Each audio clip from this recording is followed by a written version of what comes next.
FlemLo Raps and Kyle Caskey join the Wincinnati Podcast. Coming up next. Yes. Hello, world. We got a special show as always. TJ Houshmanzada, Jimmy Chase, Coach Jimmy Burrow. How do you balance being a professional athlete and family obligation? These are top 5 Bengals of all time. All time? Yeah. Shock the world. Welcome to the Wincinnati Podcast. I'm your host, Ace Boogie, joined by my co-host, Zim. Zim, say what's up. What is going on, people? We are out here like I'm really excited. I'm pumped up for today's show. We got a lot of action. I can't say too much right now. I guess I'll let you do your thing or whatever. But other than that, I feel like life is good. It's hot as I don't know what outside. Very glad I cut my hair as a result of that. I think the two go hand in hand. Aside from that, I feel like I woke up, drunk my coffee, and I've been running ever since. And I'm ready to take over the world. Yes, sir. So speaking of running, the rundown for today's show, we're going to bring on former Bengals running back coach Kyle Caskey live. We're going to see, is Joe Mixon ready for the next level? And then we're also going to speak to FlemLo Raps on the Wincinnati Podcast.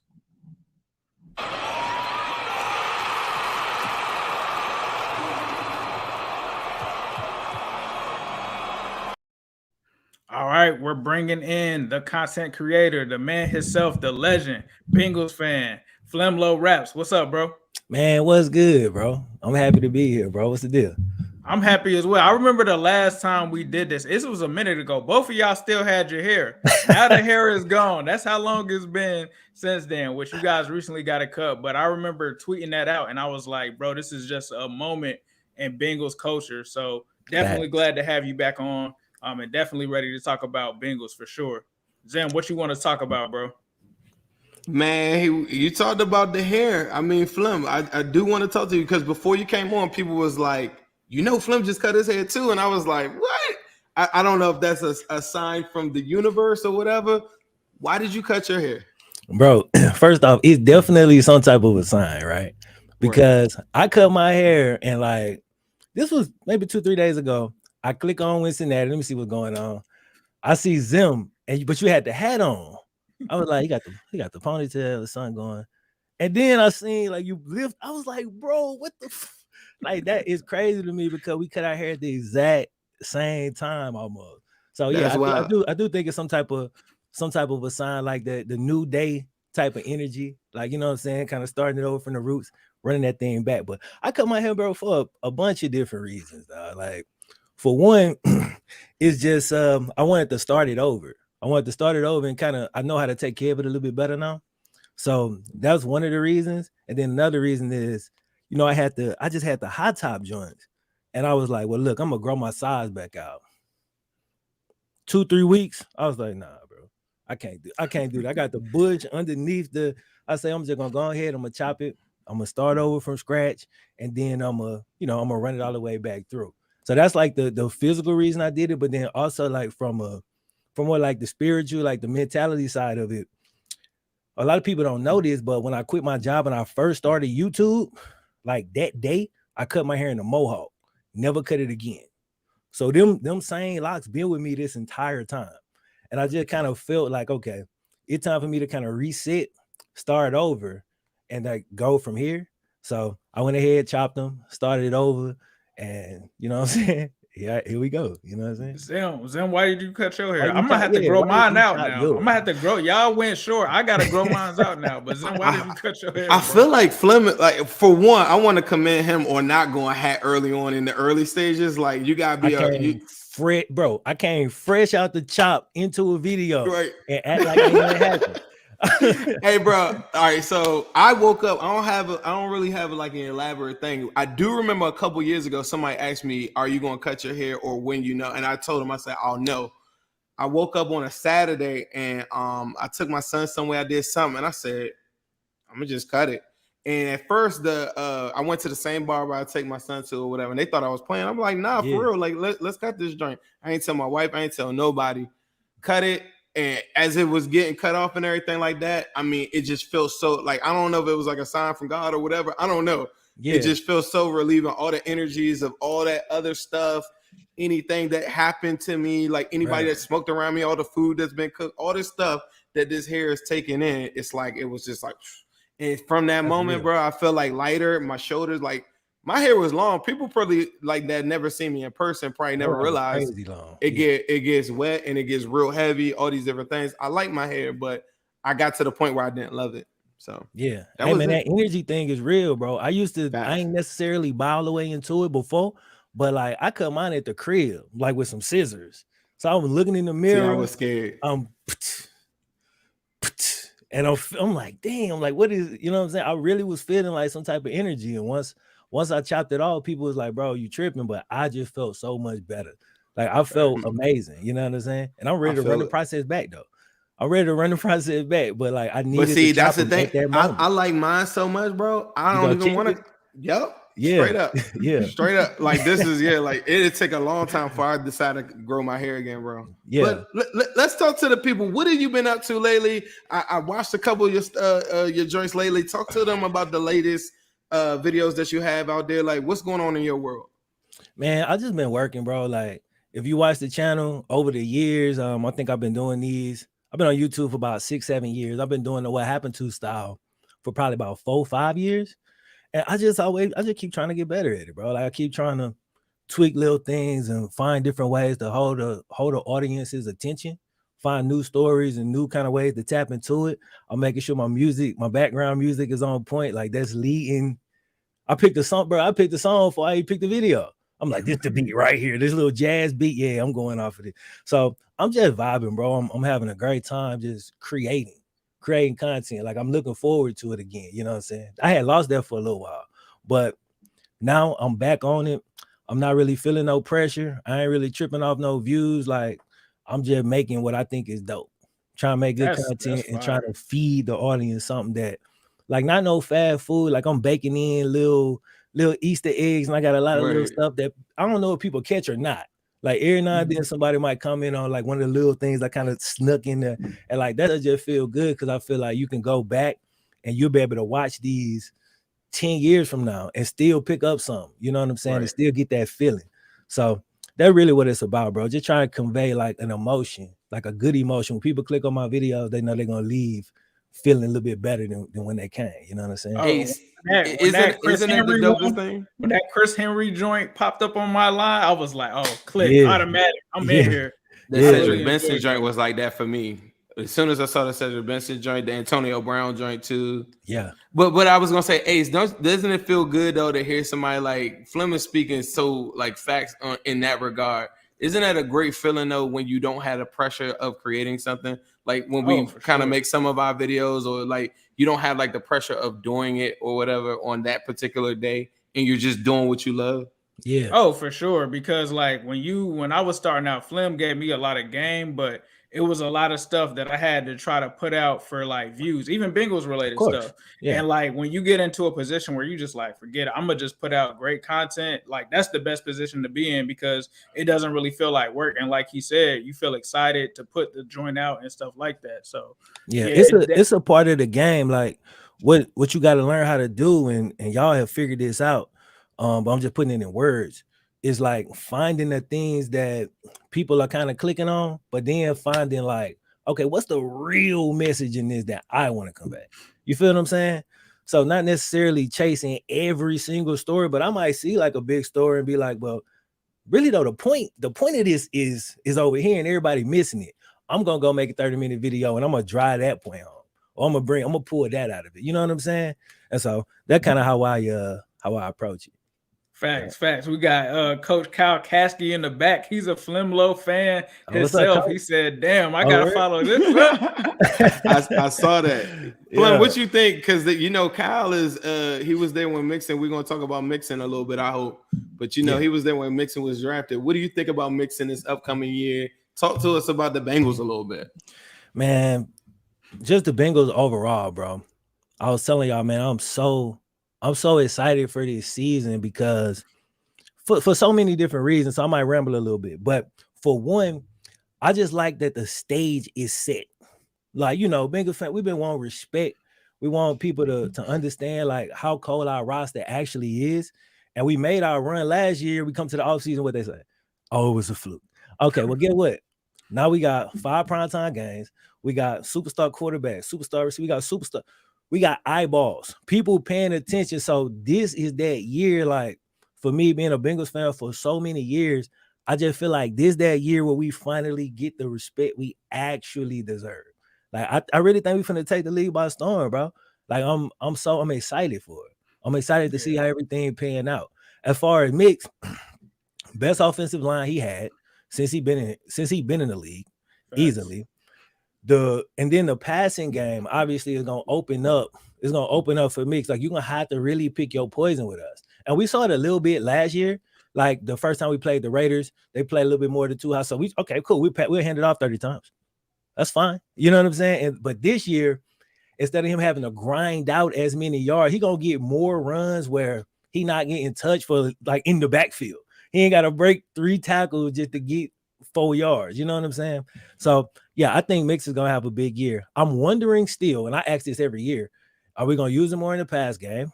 I hope so. I also want to see Chris Evans, but you know, I want to see Mix more in the pass game just so he can kind of show his full skill set. Because even though people around the league understand now that he cold, I still don't quite think they understand like the tier back that he is. Like he an elite tier back, bro. So I think this year he gonna get to show it. You know what I'm saying?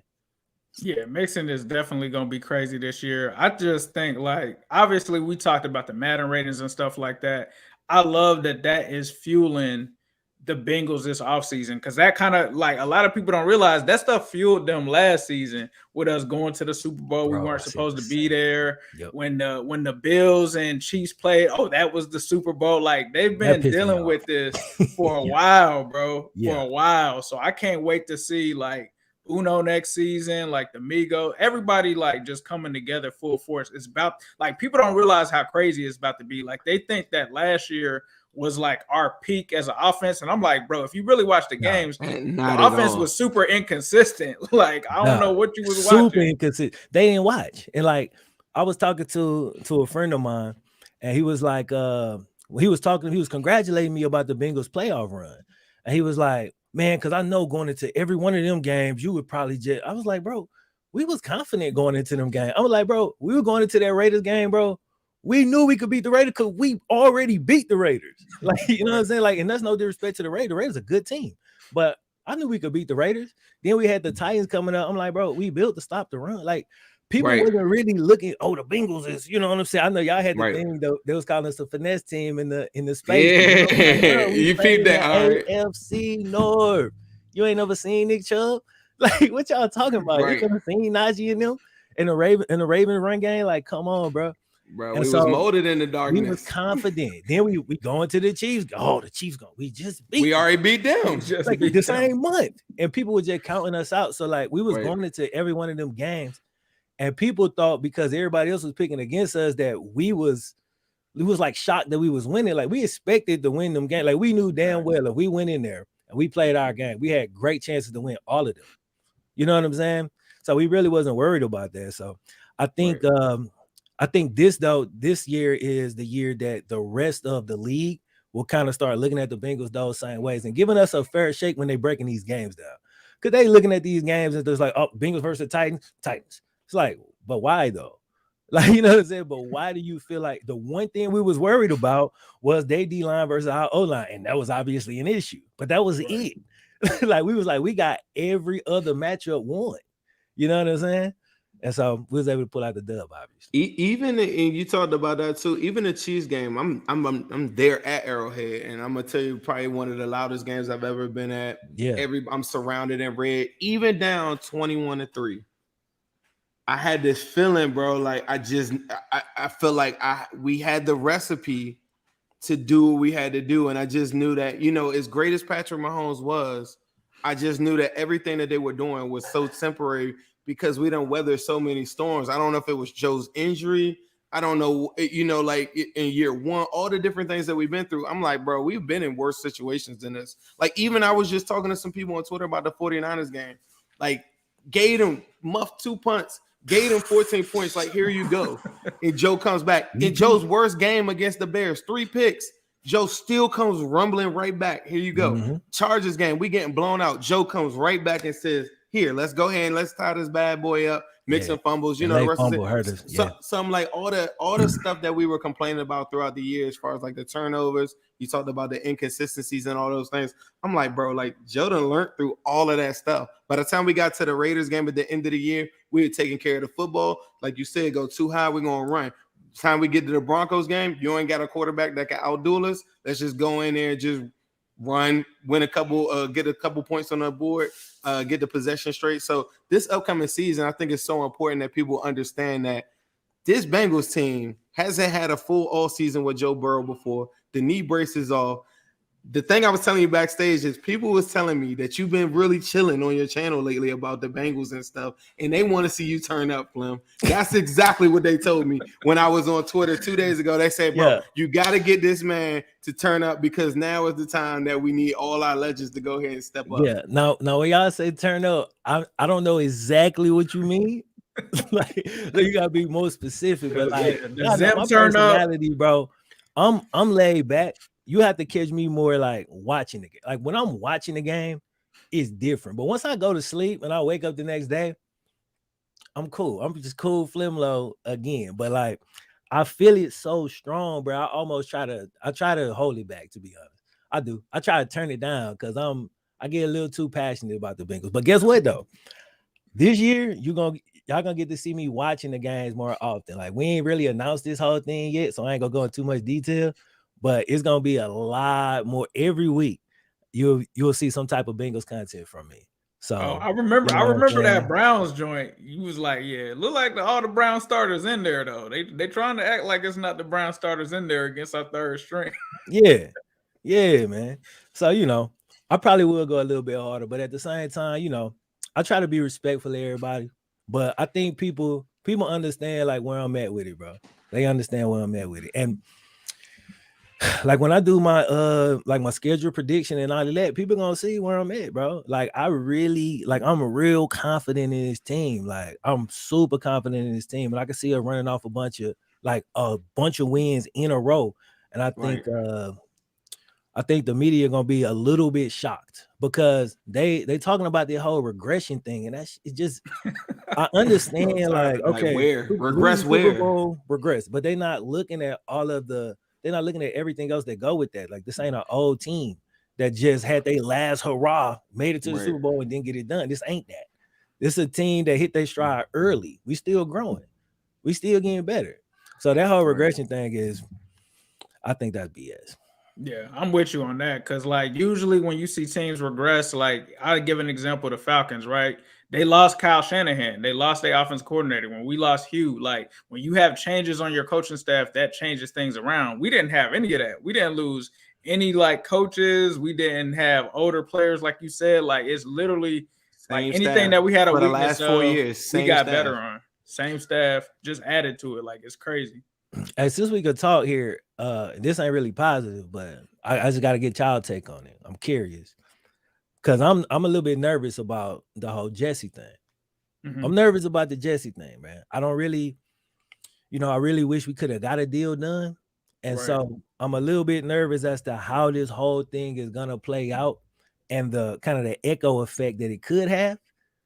So I was trying to get in the locker room, I'm saying. So I'm trying to get y'all opinion on it. Like, what's y'all take on that, bro? Because usually when I'm worried about something, I holler at y'all. Y'all make me feel a little bit better about it. Go ahead, Zim. I'm gonna follow up with my thoughts on it. I feel like we learned so much about this team so long, us being fans for so long. One person that we do know is Mike Brown. Yeah. And Mike Brown ain't playing around when it comes to the business side of this thing. So the rules are in place. Some of them might not be in favor of the players, like a franchise tag, but they're made so that organizations have leverage in situations just like this. Right. So Jesse Bates hasn't made $13 million in his whole entire career playing football. He has $13 million on the table right now. Yeah. Some people say, okay, well, what if he sits out? Mike Brown won't care. He won't budge on a stupid trade. He's not taking anything less. So anything that's like, it would have to be a first round pick, which I don't think anybody would be willing to do that. If they are, I'll take it. Or it had to be like somebody of a Pro Bowl caliber with a couple years left on their contract. That's the only thing that I think that they would even entertain. I don't think that's even out there. So then Jesse Bates will have how he can get away from all the fines, get away any penalties that they could give him. Just report week 1. If he reports week 1, then he goes and signs the biggest contract that he's ever had for $13 million. Some people say, well, what if he takes plays off and da-da-da? Then he's messing up his money for 2023 because he has to ball out and he's on an audition for his next team. So it's not ideal, but it's a win-win for both sides because here's the $13 million. We guarantee you $17 million, which I thought wasn't enough because all the other safeties like Marcus Williams guaranteed like $32 million, like pretty much double that, and they didn't do that. But the Bengals don't value the safety position as high as maybe some other organizations, I guess. I don't know. But they drafted Daxton Hill and Tyson Anderson. And just so we know, coming out of the draft, Tyson Anderson's measurables and everything probably line up with Jesse Bates more so than Daxton Hill. Daxton Hill is a first-round pick. I thought about this morning. Daxton Hill is the first-round pick that I don't think I've heard Bengals fans talk about at all. Like we don't know how he's gonna be deployed exactly. But so bro, as a prospect, Jesse don't show up. Is he moving around? As a prospect, bro, I watched him on he is film. A weapon. He's nasty, bro. He's way nastier. He's faster. He's way more willing to go and take the tackles in open field. Jesse Bates over the year has filled in holes and he's willing to tackle and stuff. But Daxton Hill on tape can line up in the slot, can go all over the place. And I'm not saying he's better than Jesse Bates, but as a prospect, he's better than Jesse Bates ever was at Wake Forest. He reminds me a lot of Mike in Hilton. Your back pocket. He reminds me a lot of Mike Hilton. I just think Bates comes out week 1. If y'all go check out the Believe podcast, you really want to get some more hope or whatever, or some more confidence, go watch the Mike Hilton Believe podcast. With I watched it yesterday. And do you see what did he say? He said some very positive stuff. I don't want to spoil it for everybody. I want people to go check it out. But I'm trying to see the part you're talking about. Yeah, I think it's towards the end, but he said some very positive stuff where it was really encouraging. Where I think he was kind of leaning towards he thinks Jesse Bates plays. I don't see a world that Jesse Bates doesn't, because if he doesn't, he'll just sit there and hold out, and then the Bengals hypothetically could just tag again. So if he plays, he's auditioning for his new team. He could be a champion, and he's got Dax Hill in your back pocket. That's crazy. Like, come on, Jesse, don't do this to us, bro. I know it's tough. I know the business, but come on home, bro. Let's make another run at this. Like at least one more.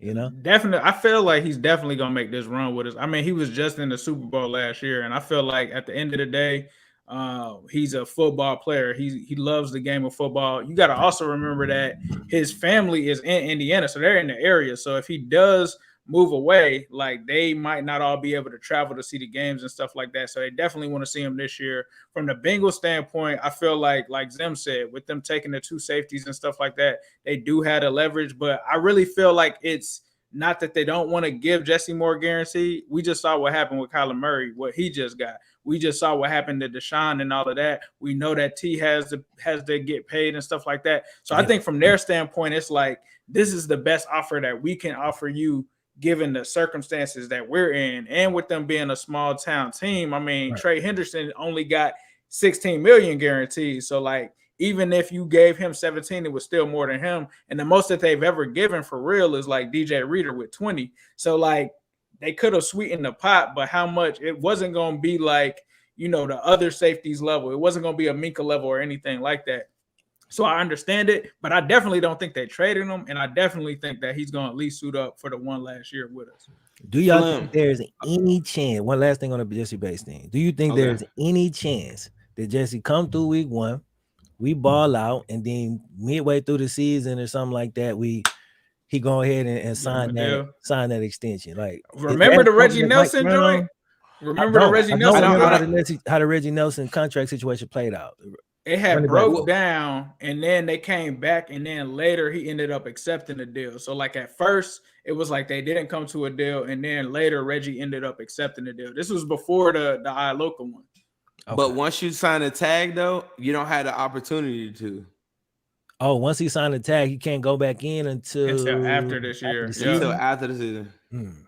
And at that point, then they could hypothetically go double tag, which I don't think they would do. But now he's like out there, I think at that point they take the the compensatory pick or whatever, and he goes off in free agent. That's and why whatever that deadline was so important. Right. Yeah. Whatever somebody else will offer him, whatever. Let me get you. I want to get your final predictions. Talk to me. I know you want to wait and release like your schedule predictions, but I do want you to tell us right now here on the Wincinnati Pod, what are your predictions for the Bengals this upcoming season? All right, man. I wish I had the schedule. Like, I should have pulled it up, but I got the Bengals. I feel like this is we got 17 games, so 12-5. 12-5 season. And I got us starting out, man. I got us starting out like 8-0, but maybe 7-1 just because random stuff happens. I'm with you on that. I'm with you. I'm not seeing it at the beginning of the season. I'm looking at the breakdowns and people was like, almost everybody that I watch had us losing to the Cowboys. And I was like, bro, why? How? Why do they feel like I don't feel like that about the Cowboys? No, like, and look, I just took a bet just now, 10 minutes ago, before we came on here. Yeah. Room full of confident Cowboy fans. I swear to goodness. They are. My dad is a Cowboys fan. I'm from Mississippi, so a lot of Cowboys fans. So I watched a lot of I still watch a lot of Cowboys. And y'all know I have the Baton Rouge connection. I watch a lot of Saints. So because I watch so much of them, I'm like, what do y'all see in the Cowboys that make you think that they could beat us? Like, the only way the Cowboys could beat us is Parsons would just have to go crazy and like make one of those, strip sacks, stuff like that, like those huge plays. But like, if we play 10 times, like, we will beat the Cowboys this year, probably 9. You know what I'm saying? I think the Saints will be the bigger challenge. Sure. A lot of people kind of sleeping on them. But now Mike Thomas starting off on the pup list and ain't a good start for them just now. That just came out today too. He on the pup list? That's not a good start for them. Just started out and the other the defensive edge too. Flem, we gotta wrap this up. When can we get you right back on here? We gotta come back on at some point and talk about some of this stuff. Man, I'm trying to come back soon, bro. I don't know the date. I have to look at like my calendar or whatever. So I don't want to say like a date. Bro. In the next couple weeks, bro, I'm back, man. I like to come on here chilling, you know what I'm saying? Talk a little bit. I want to talk and have like we need to have some barbershop talk, bro. Yeah, but before I dip, bro, we got the white tiger helmet coming through. That's gonna be hard. We're gonna shut everything down with that. Bengals about to go crazy on prime time. And this is going to be our year, man. I'm excited for it, bro. I'm ready. Appreciate you. Where can everybody find all your stuff at, bro? For people that have never seen you, that have been living underneath a rock, where can they find all your stuff? That's not possible. That's not right. FlemLo Raps on everything. So FlemLo Raps YouTube channel, that's the main thing. Also FlemLo Raps on Twitter, IG, wherever you at, FlemLo Raps. I'm there. Yes, sir. Appreciate you, bro. Already. I feel like this is a good time to smile. I feel like everything is going well in our favor right now. If you need a dentist, I think you all should join Pierce Dental Group. We're working directly with them now. Set up a free consultation with my man Troy Pierce, Dr. Troy Pierce, and his staff downtown in Cincinnati. So you can be downtown at Fountain Square. Go get you some ice cream or something from Grader's. Go look around the city. But at the end of the day, you can go get your free consultation if you're in the Cincinnati area. Also, you could do it online as well at piercedentalgroup.com. Make sure you contact them immediately because it's starting to get really, really, really cranked up for all these smiles that are coming in. Currently working with a lot of your favorite Bengals players and a lot of new smiles on that field. So go ahead and join Pierce Dental Group in Cincinnati, where confidence starts here. Yes, sir. So with that being said, we want to bring in another friend of the show. Coach Kyle Caskey is going to join us. Coach, what's going on, man? Yo, hey, you guys good? Yes, sir. We're good. Yes, great, man. Hey, I want to talk about haircuts, all right? So yeah, I heard, Zim cut his hair off, whatever. I mean, I don't know why you did that because you swung it in my face on a Wednesday night in Cincinnati. I did that for real. As you could. Oh, yeah. It was a lot of trash talking in my face, telling me that, you know what, the Jags ain't got a chance. Well, we almost beat y'all, by the way.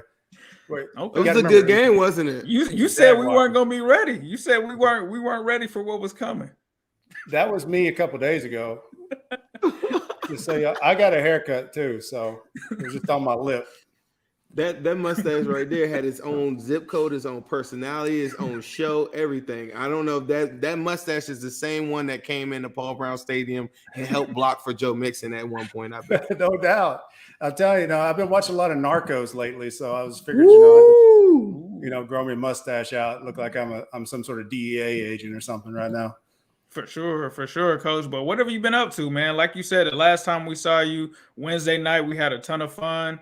You guys did a hell of a job with that game plan. It was a great game. What you got going on now, bro? Well, right now, I'm out right now. To be honest with you, it's one of those things where I've coaches hit a low spot every once in a while, and that's what I've hit right now, which is fine. We planned for this. My wife and we're living in Louisiana, and raising kids. We actually had another boy after the Jaguars and Bengals played in October. So we've got 3 boys now and chasing those boys around. Thanks to me, giving you drinks. You had a nice time. Got with your wife that evening, I'm sure. Somewhere around there. What? She wasn't there because she was 8 months pregnant at that point. So maybe it was like my future self. Like the timelines will probably met up at some point. Somewhere. If you really do the math on it. Somewhere. So somewhere. Tell her well, the crazy thing was we actually moved back. back to Cincinnati after I got let go in Detroit, and it might have happened in Cincinnati. So my first 2 kids were born there, and my third one could have been conceived there. So, God bless Cincinnati. Oh, congratulations on the new addition, Coach. And bro. I'm sure, you're a talented guy. You'll land on your feet somewhere for sure. I'm sure it won't be long at all. But we want to talk to you about what makes this Bengals team different than the one that you coached. Number one, I think you guys hit it on the head is they had a great year and they didn't lose anybody. In 2015, we had a good year. Then Andy got hurt at the end of the year, and everybody knows how that year ended. And unfortunately, I was a running back coach, and stuff happened in a playoff game. And I live with that. I admit that. So, you live and you learn. But after that year, Hugh left, and I think that a couple years before we lost Jay Gruden and we lost Zimmer, and all these great coaches that were there. Marvin Jones, I believe, left after 15. I think Sanu might have left after 15 too. I'm not sure. Somewhere in that range. But you lost Zeitler, you lost Whitworth, you lost all those guys. People started going away. The team wasn't kept together, and this team being kept together and actually going out and finding some offensive line that can actually help, because obviously, Frank Pollock can only do so much as the coach. You need some talent in there with him. And I think he's done a good job of evaluating the free agency talent and then bringing some guys in the draft and the guys they got the last couple of years. And, this team with Joe Burrow being healthy, if the kid can just stay healthy and keep the guys around him fairly healthy and just keep kind of some sort of a group that doesn't necessarily get just bombarded by injury or bombarded by whatever the case may be. And he's going to be really good. The guy is like top level, and that's what you need. Now, I heard you guys talking about Jesse Bates, and one of the things that I'd mentioned about, you're talking about paying guys a lot of money. Think about the guys they've got coming up. There's a lot of money coming up. So, you got to think about that. And I know that's what they're thinking about. And I agree with you guys. Sign the deal, man. Sign the franchise tag. Get paid for a year and then show out. And then if you don't want to be there, don't be there. Facts. You talked about the offensive line and the improvements there. Obviously, Joe Mixon was your guy. How do you think that offensive line helps him get to the next level? Man, I'm telling you, running backs love offensive linemen. And it's one of those things where if you watched his first couple years, in 17, he spent half the year backing up Jeremy, and then he took over. And then 18, I think he was the 4th leading rusher in the league. And, the line at that point was still kind of struggling. Frank was there, and he was doing everything he could. And he broke so many tackles after contact. A lot of that was happening in the backfield. And the frustration that you got to deal with, especially as a coach with him on the sideline, just to keep him moving in the right direction and not getting frustrated with what's happening, that's tough. And it's one of those things where if you got some guys that are opening a hole every once in a while, look at Zeke Elliott back 3 or 4 years ago. Right. The greatest offensive line probably in the history of the league. And he looks like a great running back. And then, last couple of years, I mean, it's just kind of, he's not bad, but, it shows. So I think the offensive line is going to help out a ton, not only for Joe, but for the other Joe, for Joe Burrow too. One thing I wanted to talk to you about, two things. One, you said you were at a low. I don't believe that, Coach. I feel like you're in a transition period and you're about to come back out on top. The second one is you talked about the 2015 season where you talked about like you kind of took it on the chin a little bit. But one thing I do want to highlight, as much as the fan base does have a lot of resentment for Jeremy Hill, is how good he was that season. Yep. Like, what do you think made it that season so special for him? Because in my mind, a lot of people just remember how he left, but he ran his ass off that year. Yeah, I mean, you gotta look at his first 2 years. I believe in his first 2 years, he had more rushing touchdowns than anybody. There was some stat in there. I really don't want to go too far on that. And guys, you got to learn how to spell my name if you're going to put a comment up there, guys. It's spelled with a C. I appreciate that. I'm really just getting at Greg Luther right there. So Greg, I love you, man. Greg is the man now. You got to meet Greg at a game. I love Greg. I love you, bro. It's all good. I'm giving you a hard time. Anyway, if you look at that though, he had like the most rushing touchdowns, or he might have had. I think he rushed for 1,000 yards in his second season. I want to say maybe his rookie year too. I mean, but he did a lot of great things, and he's remembered for one play. And honestly, if you go watch the film, he's that far from the ground. And I'm not making an excuse for him. It's no excuse for it. You got to roll with pressure. He's going down like this, trying to get more yardage. If he just rolls this way and Shazier's pulling like this shoulder hits the ground and it's over. Right. Yeah. That's coaching right there. Coaching 101 for you guys. Just so you know, roll with pressure. That's the fifth point of pressure if anybody's ever being a running back coach. Definitely. So you talk about pressure. The Bengals have a lot of pressure from the media saying that they're going to be the hunted this year. Like they went from being the hunter to the hunted. How do you think that they will kind of react to being hunted this season? I think this group's so young, they don't care. And, it's like last year, they didn't know. Everybody wanted to say, man, the Bengals have, a history of losing in the playoffs. The Bengals have this, the Bengals have that. None of these guys were there. Like CJ, Huber, Clark Harris. I mean, those guys are the guys that are there. And Clark Harris and Huber, come on.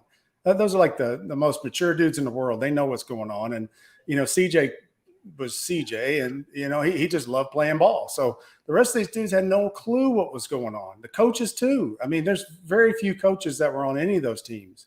Darren Simmons was on the teams from Marvin, but I put Darren in the same breath as I put those other two specialists because they're mature. They understand the game. And I think this year's going to be fine. I think they'll go out and they'll play their asses off, and they're going to be fun to watch because they're electric, man. I think Madden screwed them, and they're going to be fine.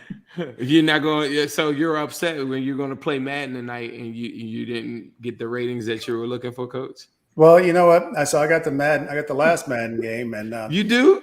I got you on PS5. I would dust you. Hey, I'm gonna have to send you my my PS5 gamer tag or something. Hey, look, you want another position right now where you're in this transition period. We could just waste some time and play some Madden if you really want to, and we could, take a little bit of your money in the process. I'll tell you what. Here in a couple of days, if you guys want to put a live stream up here of our game, then I'm good with that. Let's get it. That sounds please don't tell me I got to play with the Jaguars from last year. No. Okay. I'm gonna give you two. I'm gonna let you get one of them legacy teams or something. You can go get 2015 Bengals. I'm gonna put them against the 2022 Bengals, and we could do it. I'm good with that. Let's do it. I'm wearing white Tiger this time, though. Now I gotta throw a little story out here just for everybody. Let's hear it. Wednesday night before the game, the Thursday night game this last year with the Jaguars and the Bengals. Obviously it was a night game, so we had a chance to go out after meetings, and I got to see some friends. And I ran into this group, and I said, we're gonna beat y'all tomorrow. Screw this, we're winning, because you know what? I'm sorry, but I got to let go from the Bengals. I might have had a little bit of, hatred's not the word. Just, I was just a little bitter, and I want to beat them. And Zim tells me, he goes, well, I'll tell you what, if the Bengals win. You got to FaceTime me after the game. And I was so mad. So mad. He FaceTimed me too. And I admit I didn't answer. And I was just so mad. I was very upset you didn't pick up. Well, I was sitting on the bus. At least I flew home with the team. But I was sitting on the bus. All right. And I just didn't I couldn't do it, man. I was so mad. Did you get my picture that I sent you though? Oh yeah, I got them. Okay. I just wanted to make sure you got it. I took the L. It was hard to swallow. We had a great time though. I will say though, that was some good times though. And I thought that, I definitely wanted to be a man of my word and get that FaceTime in right after. One thing I wanted to ask you about is Mixon. Where were you in the process when they got Joe Mixon, or like talk to us about that and what are your expectations moving forward? Even Ryan asked me before, or I think in the comments, why don't they use Mixon more in the passing game? But kind of walk us through the story of Joe Mixon as in the Bengals. All right. Well, obviously everybody knows what happened in college with Joe Mixon, and it was a big issue with trying to get him onto the team, and there was a lot of people, not just around the league, but in the Bengals that were kind of writing him off, saying, no, we don't want to, it's too much of a red flag. And so I went and spent time with him in Oklahoma. Before his pro day, I spent some time with him the night before. I spent most of the day of the pro day with him. Then we brought him in on the top 30 visit. And so we got the night before that and most of that day. So there was 4 days within a week that I spent with him. And I talked to everybody I could talk to. I got to know his agent, Peter Schaefer. I got to know all the people. And we came back and did draft meetings. And I stood on the table for him. And I said, listen, this guy is, he made a bad decision. I wouldn't say it's a mistake. He made a bad decision. And everybody makes a bad decision in life.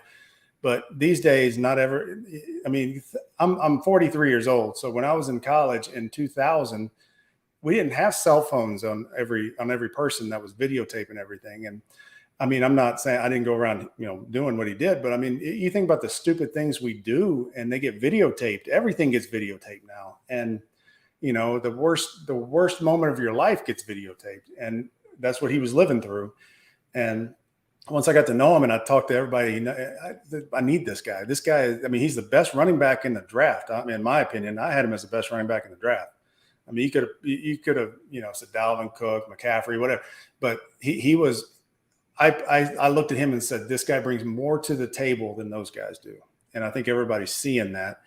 And it was pretty cool because when I stood on the table, it took a lot of other people coming around, but once Mike Brown met Joe on that top 30 visit when he came in, it turned the tables. And, Mr. Brown saw what we saw what I saw. Marvin saw it. I believe Duke, the whole crew, everybody that's there, the family saw it. And, it was one of those things where you're stealing a top first round pick in middle of the second round.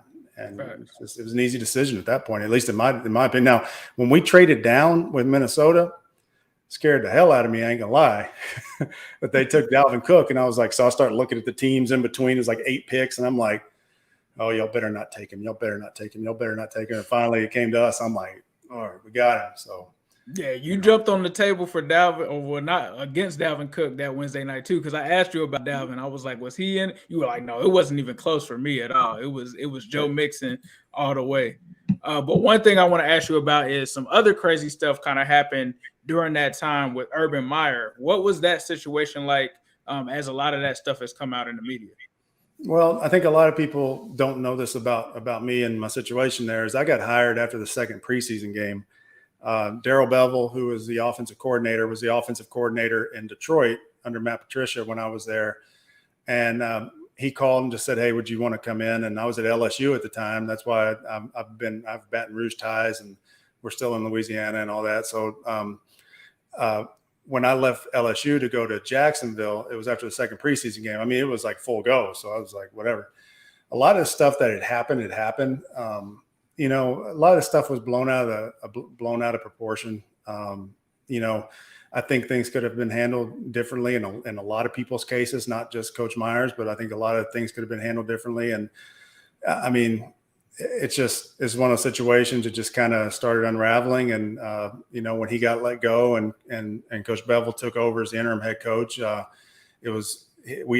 him and I had been there because he had taken over in Detroit as the interim head coach. So him and I had been through this before, just the year before. So he leaned on me for a lot of different things. And, I think towards the end of the year, I had a pretty good hand in some of the just things that were going on, because he had stepped back offensively and handed it over to Brian Schottenheimer. And, it just allowed me to have a little bit bigger role. But I wish it would never have happened. I liked that staff. I thought we had a lot of good people on that staff. And with Trevor Lawrence being what Trevor Lawrence is going to be, I think Doug Peterson has his hands, he's in the right spot. And I think he's going to be successful there with Trevor and that, those two pairing up. Yeah, I know when you spoke with us, you were talking about how you were helping with the game plan with Trevor and helping bring him along. And I'm definitely a huge fan of his. I think that I can't wait to see what he does this season for sure. Yeah, I mean, he's pretty, but he's also a really good quarterback. And he's people look at him and they see, the long blonde hair and the way he, carries himself. And that's not what he is, man. I mean, the kid's got it. And that's when I was talking my trash. That's what I was saying. I was like, you boys don't want to play no football. Y'all want to surf. You don't really want to get down with us at Paul Brown Stadium. That was some of my stuff I was saying. And we had it 4th and 1 there at the end of the second quarter. Yeah. And all I'm going to say is there was miscommunication in a lot of ways on that play. We should have walked it right in, and it would have been 21-0, 21-7, and the game's over. We win. You guys don't make it. I'm just kidding. Joe catches that. I don't know if you saw. I don't know if you saw us in the playoffs 21-3. Joe we'd have walked you down anyway. But that was a cute story though. But I told my wife that we're watching the game, and Kansas City got stuffed at the end of the first half, and I was like, I looked at my wife and I said, they're going to win this game. Like I said they're going to win this game. Man, I was surrounded by a sea of red. I was just telling Flem that backstage before that I was surrounded. I mean, they were dancing and everything, and I looked right at this lady. Joe Burrow's dad is like right in the row behind. We both gave each other this look. I said, man, I don't know about that one. After that stop, I do firmly believe had Andy Reid kicked that field goal, they probably would have won that game. I did feel that way. But I wanted to talk about that. What was so effective about the RPO in that game that was just killing us in the first half of that game? I just remember I don't know if the Bengals just hadn't game plan for it and then they made some adjustments to it. But the first half of Trevor Lawrence was electric in that game, though. No, I think what it is you look at the receivers for the Jaguars and you say we're going to stop the run. And that's where we decided we were going to go with the RPOs. And we hadn't really done a whole lot of that yet, but we knew that that's what Trevor was good at.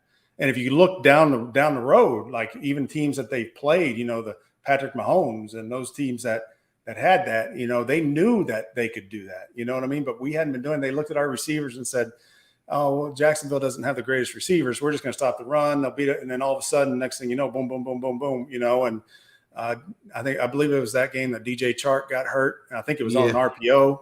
And that was a big loss in that game that hurt too. Us, man. Because that was maybe we're cooking, and it might have been. Was that the beginning of the second quarter? Second quarter, I believe. No, it was the end of the first quarter. We were rolling because we were going left to right. I can still remember it. We're going left to right because we ended up going right to left. We were in the left end zone when we fell out. Because I'm looking at it from the press box where I was sitting. But no, I'm telling you, man, when you find a way to make the worst players on your team the biggest part of your game plan, and it works.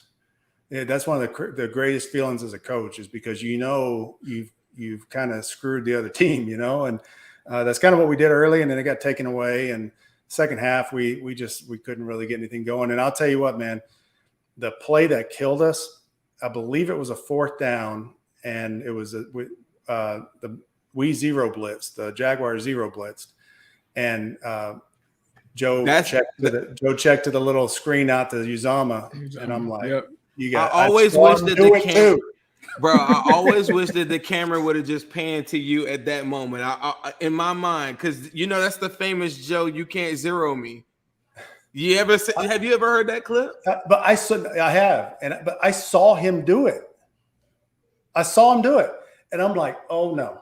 I'm up in the press box like yelling, no. I didn't know where he was throwing it. I couldn't tell if he was throwing it because I saw him look to his right over CJ. I'm like, he's not throwing it to CJ, but I'm like, I'm yelling, man.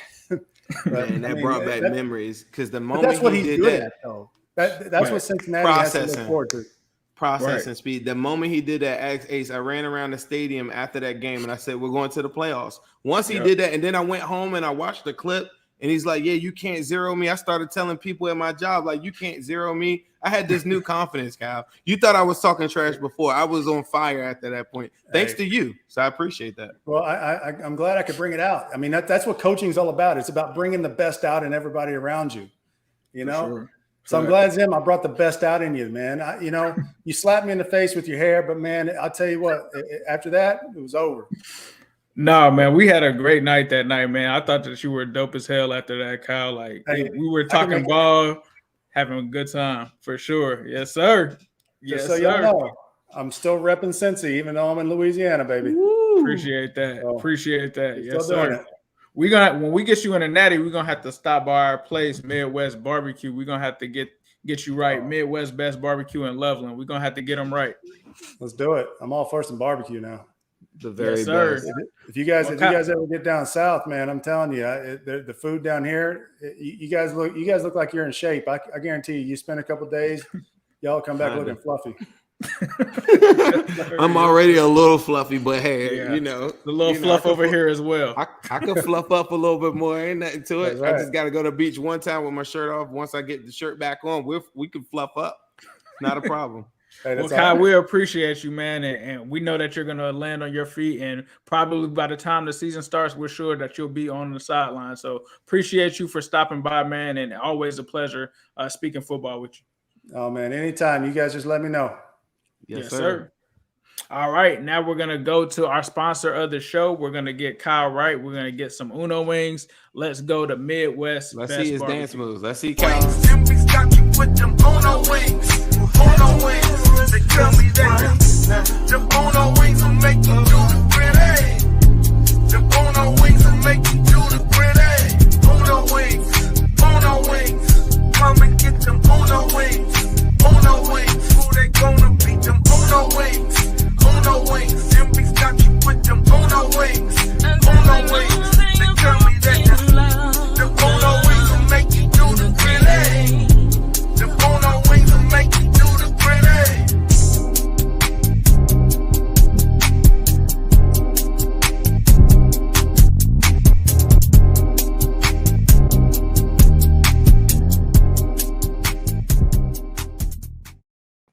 Shout out to Midwest Best Barbecue. They also wanted to give a shout out to Willie Anderson, the great Willie. We just did a Spaces with him, talking about him being honored with the Bengals Ring of Honor and entering that. And they're also going to be doing a raffle or a contest for their opening day tickets. So it appears that you might be hearing something with that contest in the future. We'll keep you guys updated. But also be sure to stop in and get some of those wings, some of that creamery, that ice creamery. If you're a vegan, they got salads and stuff for you. So definitely be sure to check them out. Sure. But yeah, man, that was a hell of a show. Definitely thank you to FlemLo and Coach Kyle Caskey. That's the first time we had a double header. Like I think we had a double before. I don't know if we had a double live though.